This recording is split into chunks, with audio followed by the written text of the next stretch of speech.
The first Noel, the angels did say, was to certain poor shepherds in fields where they lay. In fields as they lay keeping their sheep on a cold winter's night that was so deep. Noel, Noel, Noel, Noel, born is thy King of Israel. All right, let's get this show on the road. Sports Plus Life, baby.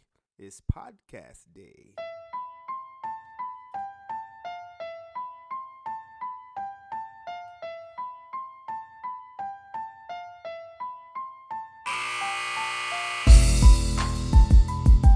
Yeah, yeah, yeah, yeah. Hey, hey, hey, hey, hey.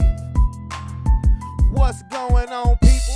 It's your boy Brandon Brevon Towns, the host of that show, Sports Plus Life. Cut it off, cut it off, cut it off, cut it off, cut it off. All right, again, it's your host, Brandon Brevon Towns. This is another episode of Sports Plus Life, and I really hope that you guys enjoyed that little rendition of the first Noel that I did to start off the show. Kind of cool. This is the 10th episode. Yay, claps for me. Or whatever. But anyway, if you're a first-time listener, you guys know what to do. Go ahead and hit that subscribe button. I will be happy to entertain you on your YouTube channel whenever you want to listen to real sports talk and real life talk. Holla at your boy from the Richmond, VA. Today is Thursday, December 20th. 2018. It is the 20th, right? Yeah. Tomorrow's the 21st. It is Thursday, December 21st. December 20th, 2018. Anyway, I am live from the Richmond, VA. I'm live now, but it'll be uploaded in a couple hours. So, again, holla at your boy. So, hey, man, it's Christmas is coming. Christmas is 5 days away, and I know that my two little ones, they're ready. They're amped. Received a great blessing that we definitely were grateful. That we're definitely grateful for from my son's school. Really didn't expect that. That was freaking awesome. And I just can't wait. I just can't wait until Tuesday to get it over with. No, I can't wait till Tuesday just to see the look on my little boy and my little girl's face as they're running around here wild now, as I'm trying to get just a scotch of privacy so I can entertain all 10 of my listeners out there in YouTube land. Hell, might be down to 5. But anyway, yeah, we got some things to talk about. So y'all know what the deal is. Let's get to it. All right. Well, we will first begin the day with the breaking news that happened, I'll say, around this morning, that Josh Gordon, New England Patriots wide receiver Josh Gordon, is stepping away from the team due to what he's saying is for mental health reasons. If you're familiar with Josh Gordon in the NFL, you know that this is nothing new. You kind of hope that coming back this year, first with Cleveland, and then an issue happened with the Browns, where after 6 years they just finally said enough is enough, and they traded him to New England. And you figure he's with the Patriots organization with Belichick and Brady and their owner Robert Kraft, that he would start to turn the corner, and it looked that way. It's an unfortunate situation for Josh Gordon. I'm shedding no tears for the New England Patriots. Let me be clear. I'm not a Patriots fan. I'm not going to hide it. I respect Tom Brady's accomplishments and the team's accomplishments to a certain degree outside of Spygate. But I feel bad for Josh Gordon because, at first when I heard about this, it was I was thinking, man, you have got to be kidding me. And the fact is that the NFL has suspended him. He has violated what they're saying, that he's violated their drug policy, and it's very unfortunate for a kid who just has, and look at me sounding old and shit. But I mean, honestly, he's 27 years old. For a young man who has just has all the talent and potential in the world, but has a legit problem. I mean, my man's has a problem. He is an addict. And, this is a case where it's just hard. I guess it's really hard for him to kick that addiction. But, I mean, I'm of the mindset of, look, bruh, you are a top flight NFL receiver. Even if you were a B or C plus receiver, have you a 10-year to 12-year career in the NFL, get money, get paid. If you have a good personality, you can make it as an analyst or a commentator for a career after playing football. And then once you retire from playing football, you go ahead and smoke all the weed you want, or whatever. I mean, I hope that's just what it is. I mean, because the only thing about that is that, to me, at times can label the NFL as hypocrites. Now, it's their league, their rules, but if he was an alcoholic, it seems to me that if he were an alcoholic, there wouldn't be a problem.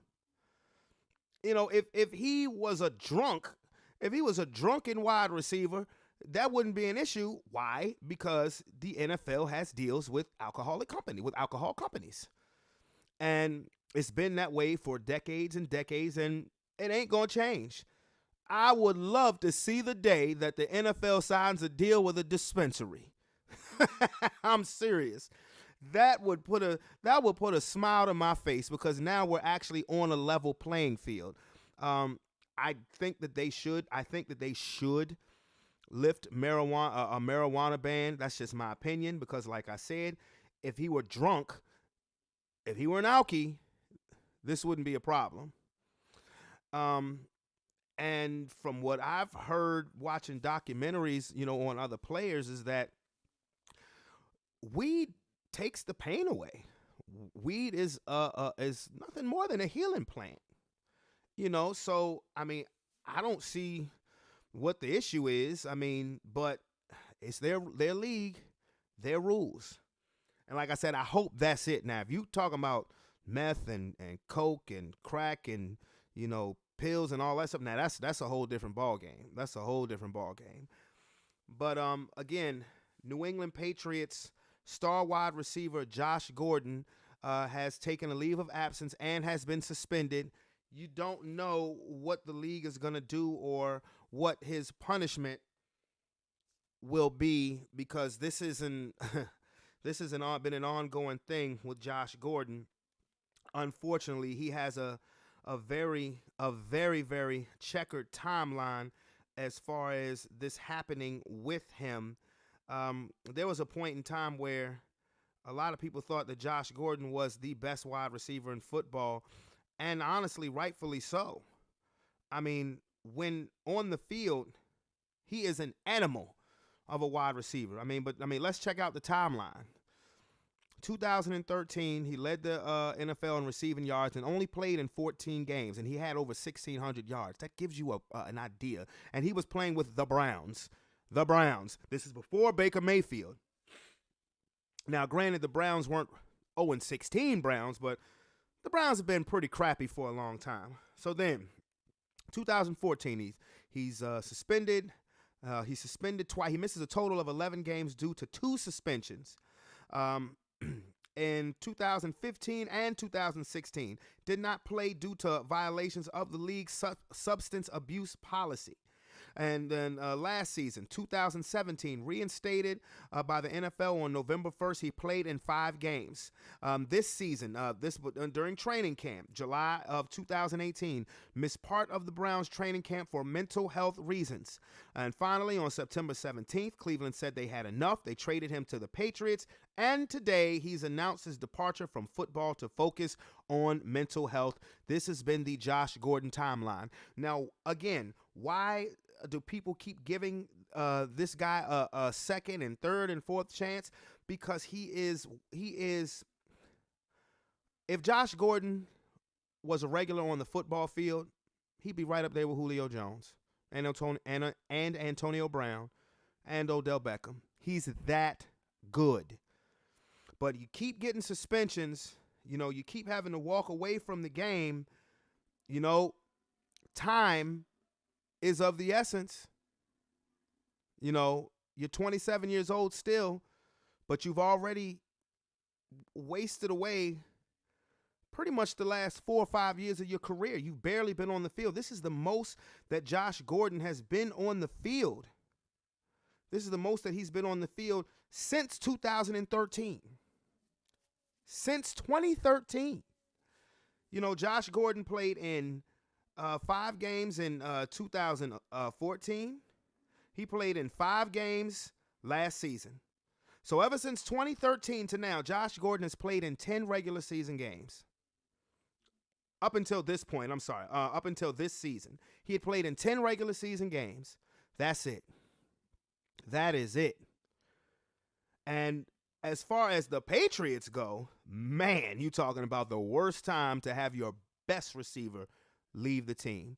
The absolute worst time because, Tom Brady doesn't have much to work with right now. And again, I shed no tears for the Patriots. I shed no tears. And the fact that whether people want to admit it or not, Tom Brady is, the age is starting to catch up to him. But not only that, you're almost back to square one where you were at the beginning of the season. The only thing is just that Julian Edelman isn't suspended anymore. But Rob Gronkowski looks to be a shell of himself. Wouldn't be surprised if he retired after this season. I just wouldn't be. He is struggling to get open. That's why it was so laughable why Bill Belichick put Rob Gronkowski in that play where the Miami Miracle happened, and he was the last guy left to tackle Kenyon Drake, and he looked like he was running in mud. He really does. He looked like he was running in mud. So as far as the Patriots are concerned, now I have no doubt that, Belichick will come up with something because Belichick's a great coach. Bill Belichick is, arguably the greatest coach ever. And I think I think Tom Brady gets a little too much credit because when Tom Brady has been gone, and you remember in 2008 when, he tore ACL on the first play of the game, the first game of the season, Patriots still won 11-5. A couple years ago when when Tom Brady was suspended for Deflategate, Patriots were 3-1. That has something to do with coaching, And as good as you may want to say Jimmy Garoppolo is, Jimmy Garoppolo didn't last those 4 games. Remember, what's his name? I was about to say Cardell Jones, but no. He's the backup quarterback for the Colts now, but he came in and won a game as well. Jacoby Brissett came in and won a couple of games for the Patriots as well. So it's really, like I said, it's a sad situation. I'm rooting for Josh Gordon because you just want to see a young brother get paid and have a career and, set his family for life, for generations to come, where they never have to worry about money again. And all of that potential rests in his body. But you got to get your mind right, bro. And I'm rooting for you. You may never hear this show in your life, but just know that there is somebody out there rooting for you. And just get better. Now, with that being said, on to the next subject, the Pro Bowl. The Pro Bowl selections have come. And I've got a little bit of issues with some of it, as I'm sure everybody does. But let's start off with the AFC. Okay, some names, of course, you know. Some names you don't care about. Some names, I mean, let's see the guards and the tackle. Let's see the offensive line. Center Marquise Pouncey and Mike Pouncey, the Pouncey brothers, went to represent the AFC. The tackles were Taylor Lewan from the Titans and Villanueva from the Steelers. The backup is Eric Fisher. The guards are David DeCastro from the Steelers, Marshall Yanda from the Ravens, and Quentin Nelson, who is a damn good rookie from the Colts. And now to the skilled position, the tight end, of no surprise, Travis Kelce. He's the best tight end in football now. Gronk doesn't have that position anymore. Eric Ebron is the backup tight end, who just has had a renaissance season after those years in Detroit. Wide receivers, DeAndre Hopkins and Tyreek Hill. No surprise there. I think that was perfectly fair. Antonio Brown and Keenan Allen. Keenan Allen from the Chargers. Of course, you know AB is with the Steelers. Don't really have a beef there. Could have made a case for Juju Smith-Schuster. I'm pretty sure he's an alternate. The running backs are James Conner from the Steelers, Melvin Gordon from the Chargers, and Philip Lindsay from my Denver Broncos. I was happy to see Philip Lindsay make the Pro Bowl. And the quarterback, the fullback is Anthony Sherman from the Chiefs, and the quarterback are Patrick Mahomes, no surprise. Phillip Rivers, no surprise. Tom Brady, big surprise. Now, I'm sorry. Big surprise. I'll get into that in a minute. Now, that's the offense for the AFC. Now, let's get into the defense. Defensive ends, J.J. Watt, who's the starter, and Myles Garrett. J.J. Watt from the Texans, Myles Garrett from the Cleveland Browns, which, no problem. You know, Myles Garrett is a beast. And J.J. Watt, good to see him return to form. And the backup is Melvin Ingram from the Chargers. The interior lineman, Geno Atkins with the Bengals. He's a mainstay. It's about time for him to get the hell out of Cincinnati. And Jarrell Casey from the Titans. He's good as well. Cam Hayward from the Steelers. I have no problem with him being a backup. Outside linebacker, Von Miller, no surprise, my Broncos. Jadeveon Clowney, I think this is his third straight Pro Bowl, from the Texans. D Ford was the backup. Now, honestly, I don't have nothing against D Ford. He is a good player, but honestly, I'm not putting anybody from Kansas City's defense in the damn Pro Bowl. That's just me. And the inside linebackers are C.J. Mosley from the Ravens and Benardrick McKinney from the Texans. Good choices. Cornerback, Xavier Howard from the Dolphins and Jalen Ramsey from Jacksonville. I guess Jalen Ramsey. Jacksonville's defense was still formidable. They're just, to me, the most disappointing team in football. Stephon Gilmore and the rookie Denzel Ward from the Browns are the backup cornerbacks. And the free safety the starter is Derwin James from the Chargers. That guy is a monster. And the backup is Eric Weddle, reliable, well-deserved. Jamal Adams from the Jets is the strong safety. Who cares about the kickers? I mean, I guess Andre Roberts is a special teamer from the Jets. Good for you. Okay. Now let's move on to the NFC, and let's start with the offense. The tackles are the starters, Tyron Smith and from the Cowboys and Teron Armstead from the Saints. Trent Williams is the backup from the Redskins. No problem there. Your guards are Zach Martin from the Cowboys, Brandon Brooks from the Eagles, Trey Turner from the Panthers. No problem there. Center, Alex Mack from the Falcons, Max Unger from the Saints. No problem there. They usually get the offensive lineman spot on. Now, the skilled positions. The wide receivers, Julio Jones from the Falcons, Michael Thomas from the Saints. They're the starters. Thielen and Devontae Adams are Thielen from Minnesota and Devontae Adams from the Packers. That's pretty solid. I mean, yeah, I think especially Devontae Adams, this has been a breakout season for him. Could have made a case, honestly, for Brandon Cooks. For Brandon Cooks from the Rams. The tight end is Zach Ertz from Philly. That's a no-brainer. I say Kelsey's the best tight end in football, but I may want to rethink that because Zach Ertz is a monster as well. And he's probably going to break the all-time single-season receptions by a tight end. And the backup is George Kittle, who lit my Broncos up for 210 yards in the first half, but didn't catch a pass in the second half, preserving Shannon Sharp's all-time record. Thank you. But he's a good tight end. The running backs, this is deep. Todd Gurley, the starter, Saquon Barkley, and Ezekiel Elliott. That's scary to see on one roster. You know, that is scary. They hit that spot on. They did. They really, really did hit that one spot on. If you see Todd Gurley in the Super Bowl, hopefully they'll replace him with, I don't know, maybe Adrian Peterson, who has had such a great comeback season. And the fullback is Kyle Juszczyk from the 49ers. I hope I said that right. And the quarterbacks are Drew Brees from the Saints, Jared Goff from the Rams. We knew that. Aaron Rodgers from the Packers. Big problem. Like I said with Brady, I'll get to that in a second. Now the defense.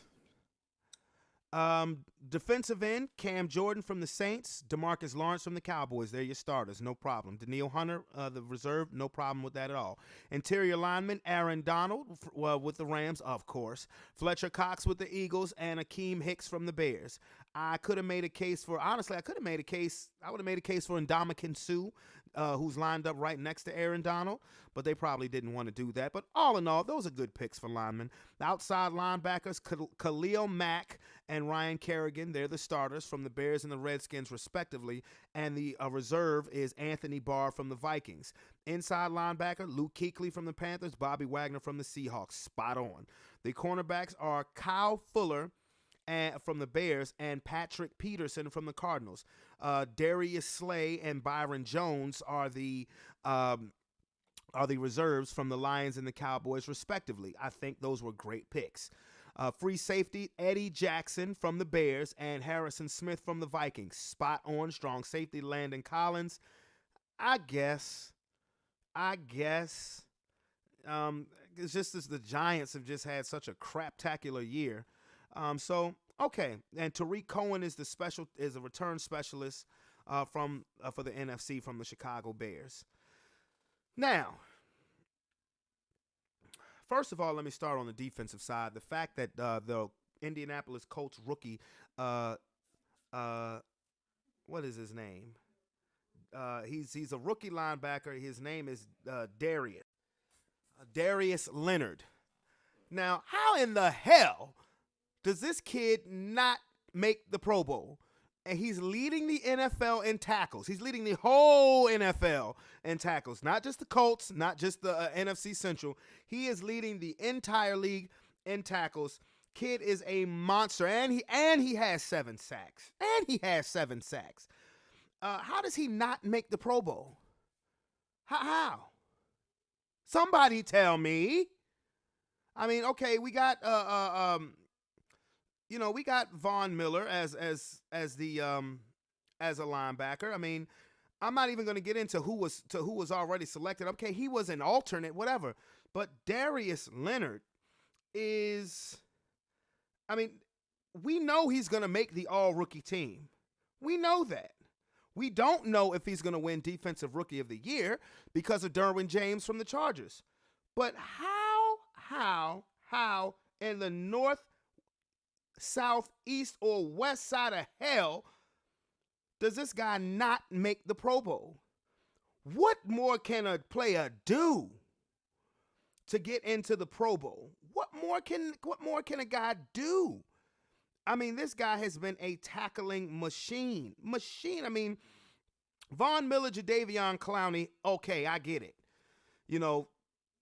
I get it, them making the Pro Bowl. Again, I don't have anything against D Ford, but I'm not picking no damn body from the Chiefs defense. You suck. I'm not picking anybody from the Chiefs defense to be on the Pro Bowl. No, not at all. And you leave out a well-deserving kid. I mean, he's gonna make several Pro Bowls in years to come. He's gonna be an All-Pro. But I mean, give the kid his due. let's not, put players in the Pro Bowl based solely on reputation, which leads to the next topic that I'm going to talk about. Aaron Rodgers and Tom Brady making the Pro Bowl. You talk about something that is such a goddamn joke. Aaron Rodgers and Tom Brady making the Pro Bowl. Okay, let's start with Tom Brady. Strictly off of reputation, we know he's a 5-time Super Bowl champion.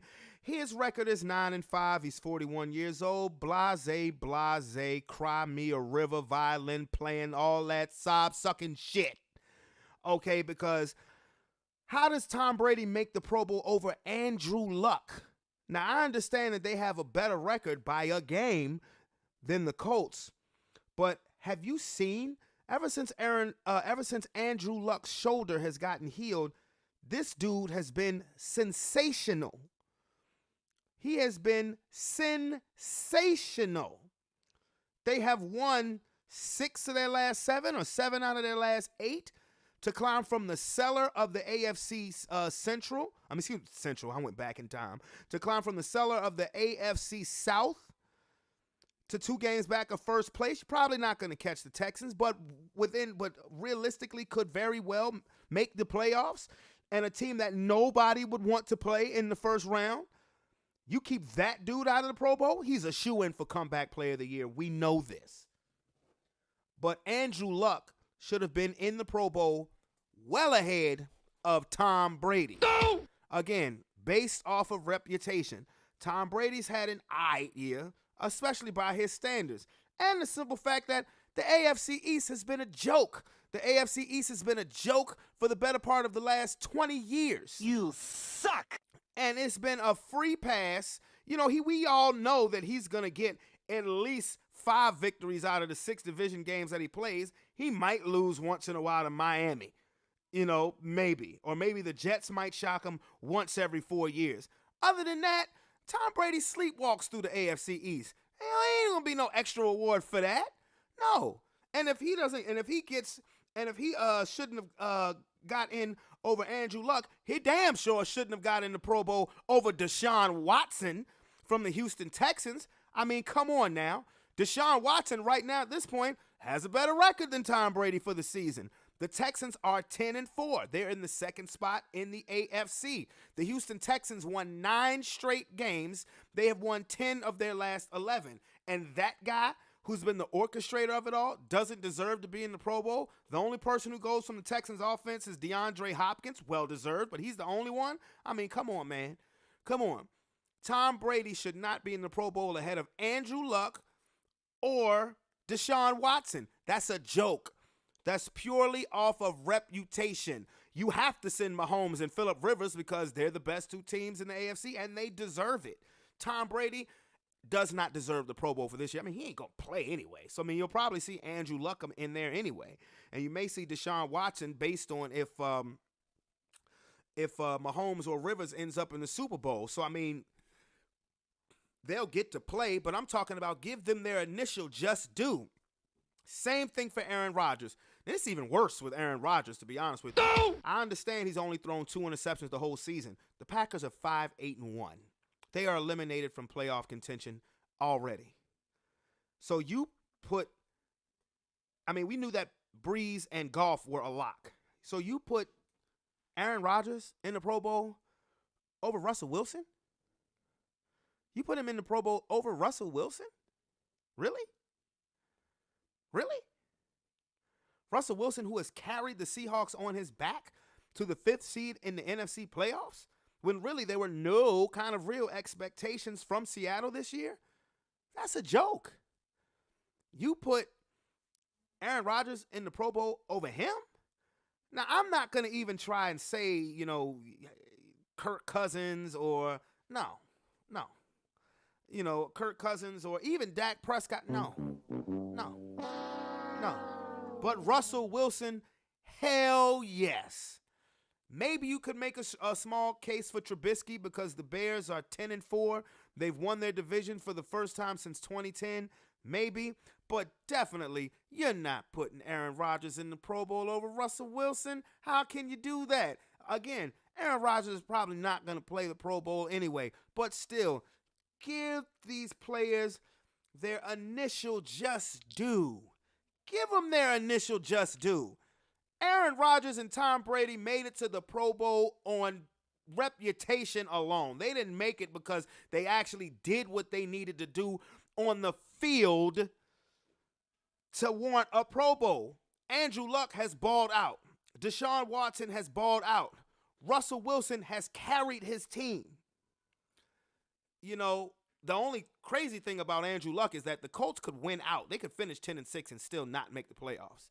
That's the only crazy thing. That's the big old cluster, the old clusterfuck of the AFC, really of the NFC too. Russell Wilson, even if they lose to Kansas City on Monday, I still see the Seahawks getting in because, again, the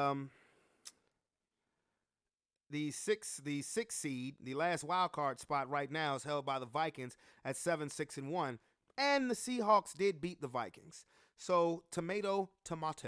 So I just had to get into that because, you know, that just annoyed me sometimes with that reputation BS when it comes to voting Pro Bowlers in the NFL. It just kind of grinds my gears just a little bit, I guess.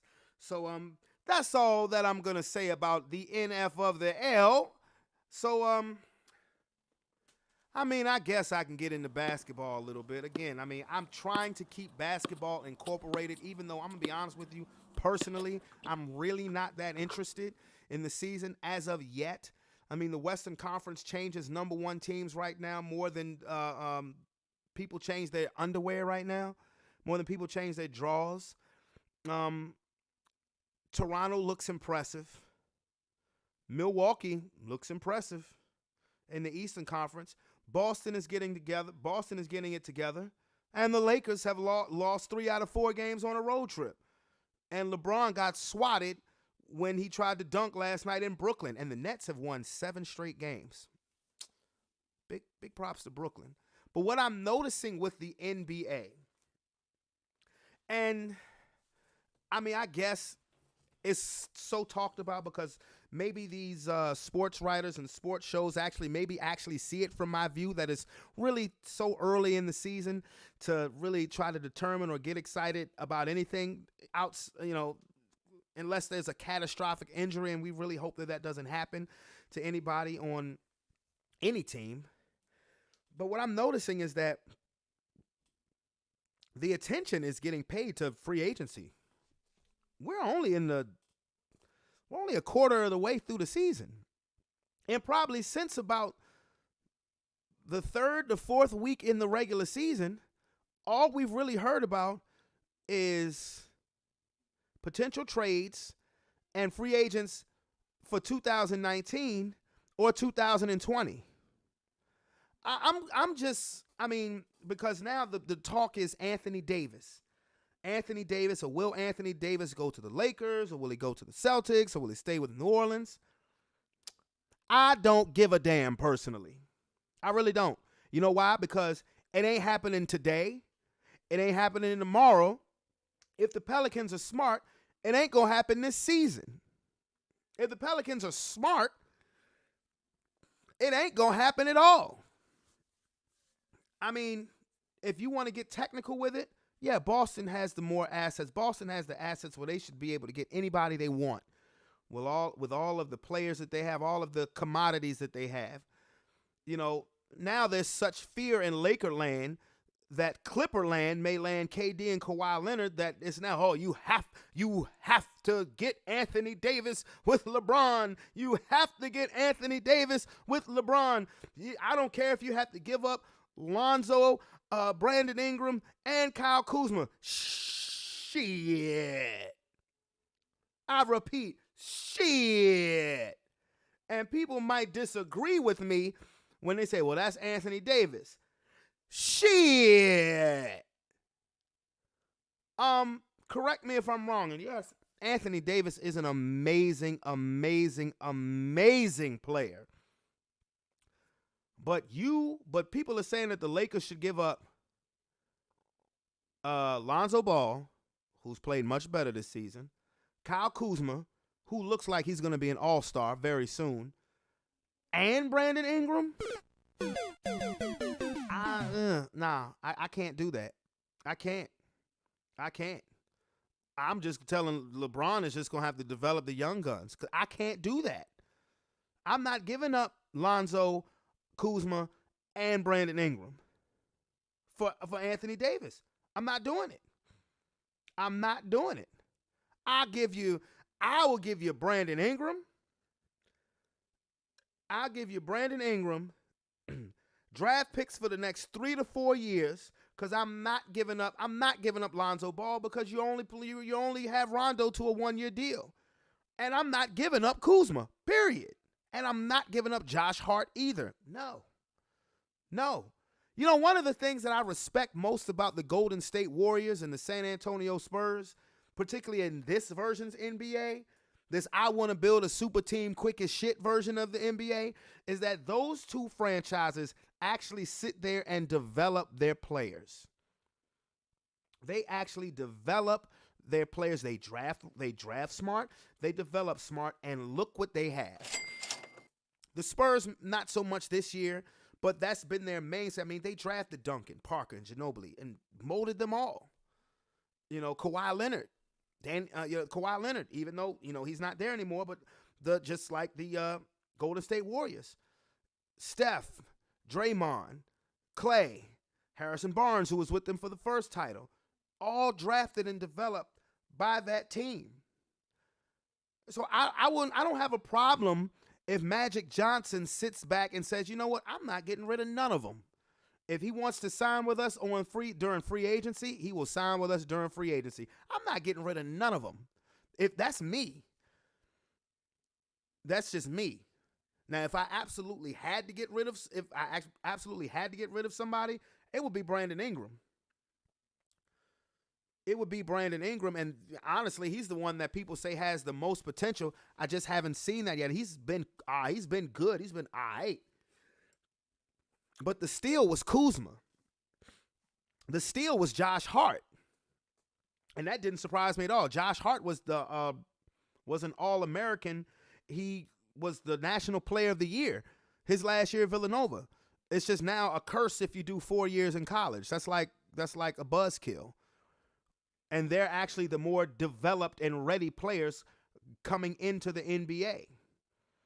Just like Kuzma did 4 years.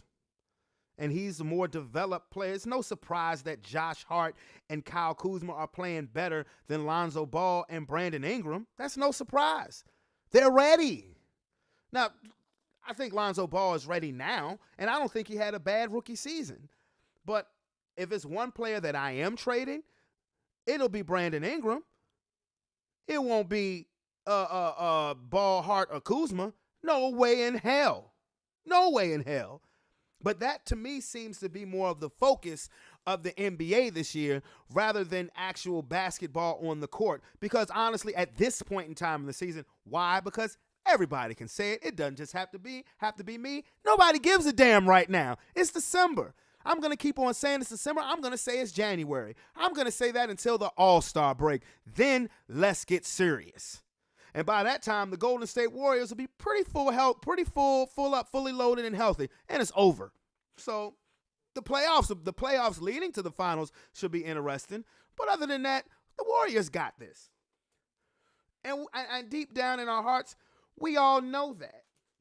We all know the Warriors got this. And with that being said, that's all today as far as sports goes. So, all right. Yeah. Now, I've been having some fun with the life topic. I mean, I've been honest, but as far as my opinions goes, everybody's is different. But I've had some fun. But I just heard somebody. One of my boys sent this to my phone.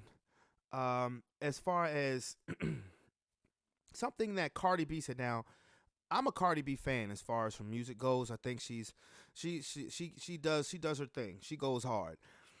But she said something to me that was just like, huh? And I know that the reactions have just been, probably 50-50. But I'm going to let you guys hear it. I'm going to let y'all hear it because Cardi might got us a little messed up. She might got us a little messed up. Let me tell y'all motherfuckers something. It's getting more and more expensive. Well, not for real. It's getting more expensive to maintain us women. You know, this is not the early 2000s and shit where you give a bitch $100 to get her motherfucking hair done, nails done, her eyebrows and whatever.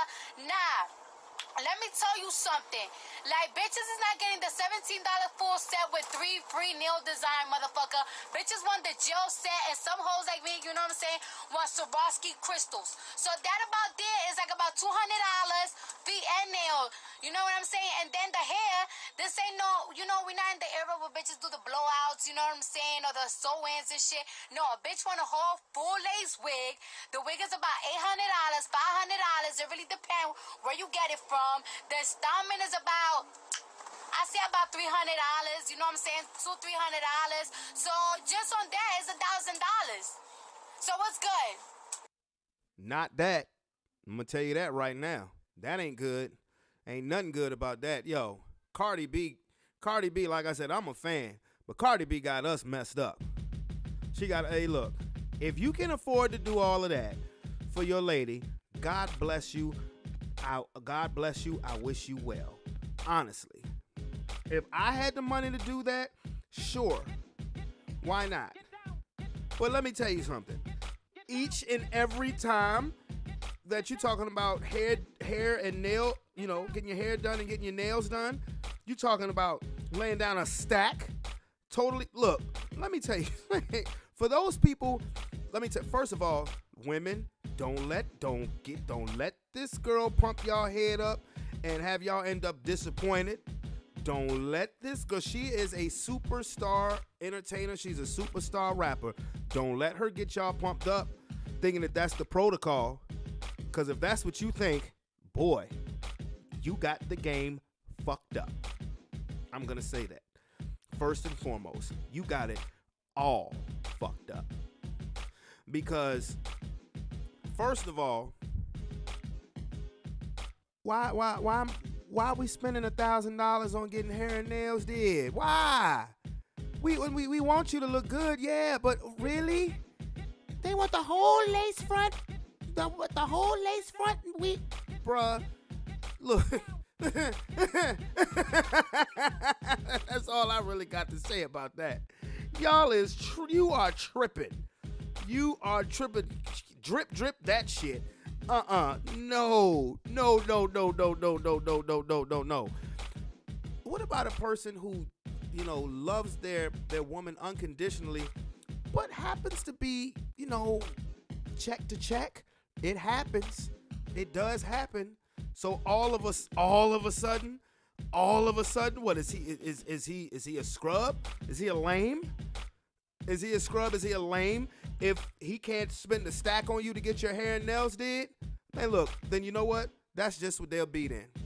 Because I'll be damned if you're gonna make it seem like a protocol for me to spend $1,000 for you to get your hair and nails done, especially if I ain't living like that. Like I said, if I'm living like that, that's something different.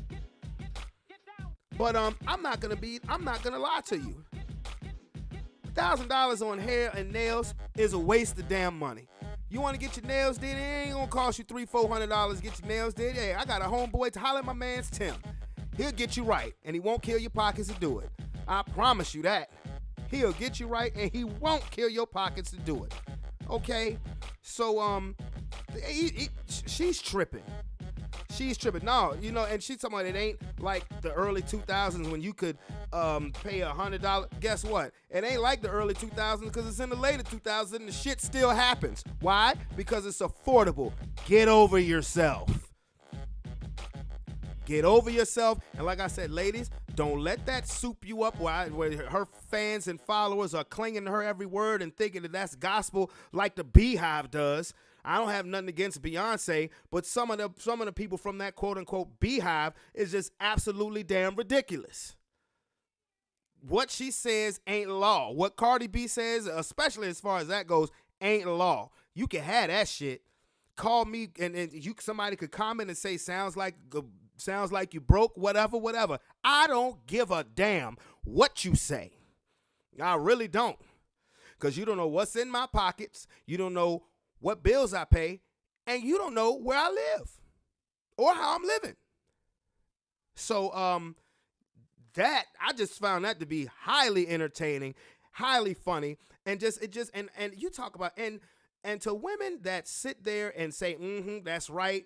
And if a man is to comment on that and you to make a comment of, well, you must be broke. See, this is why chivalry is on critical life support. This is why chivalry is on critical life support. You know? Because don't say you value love. Don't say you value love, but then talk about something. I want $1,000 a hair done and nail job. Kiss my ass. I'm sorry. No. No. Now, if y'all been together for a long time, y'all got history, y'all got kids, and y'all are good in y'all relationship, you know what I'm saying? You're satisfied, she's satisfied, and you want to do something like that for your significant other. All right, cool. That's what's up. That's what's up. They probably deserve it. They probably deserve it. You know what I'm saying? If you've been together for a long time and you have some history and y'all might have some kids, have a family, whatever, and you're good on your end, she's good on her end, you're satisfied emotionally, physically, with how everything's going, she's satisfied emotionally, physically, then that's what's up. Go ahead, drop a stack on your boo-boo to get her hair and nails done. Fine. Anything short of that, no.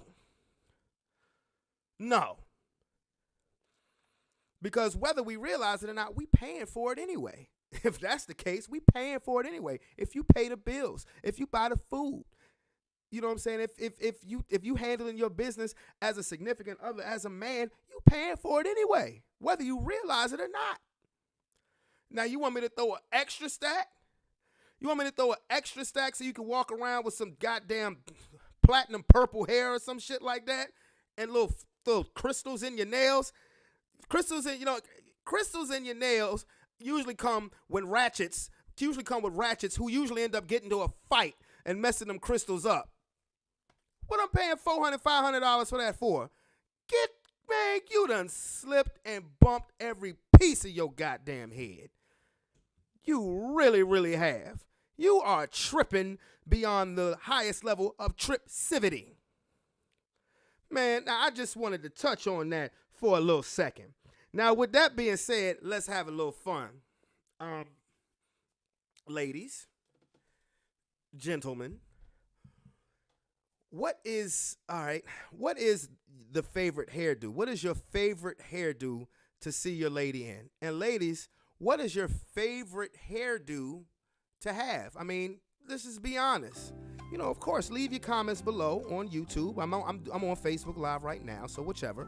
Leave your comments. What is your favorite hairdo? Do you like the short, sharp cut? The short, sharp cut? Do you like the I woke up like this, Beyonce, lace front or whatever? Even though you ain't wake up like that, I guarantee you that. Or do you like to go natural? Do you like to be mad ethnic right now? Do you like the braids? Which one? I mean, what's y'all favorite hairdo? I'm just curious. I mean, or do you like walking around like you got a dust bunny on your goddamn head? Which one? Let me know. I'm just curious because, I was talking about different types of hairstyles anyway. But, when I heard about the whole Cardi B thing, I said, okay, I can incorporate that into what I'm going to do.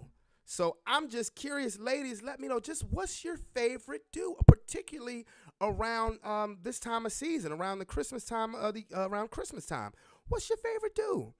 Do you like the long wig? Do you like the long hair down your back? I mean, to me, honestly, I really don't care as long as it looks nice, as long as you look nice and it makes you feel nice, makes you feel good, it really doesn't matter to me. I'm sure I would hear some resistance on that, but it is what it is. So I just would love to hear the answers to that question. What is your favorite hairstyle to do? I tell you what, it ain't no $1,000 do. Shit. Anyway, Anyway, I'm still tripping off that, but my peoples, this has been another episode. I'm about to get on up out of here. And again, it's Thursday, December 20th. Christmas is around the corner. Again, I hope you guys enjoyed me singing at the beginning of it, singing the first Noel. And this has been another episode, the 10th episode of Sports Plus Life. I'm your boy, your host, Brandon Brevon Towns. Again, if you're a new subscriber, hit that subscribe button and holla at your boy. Peace.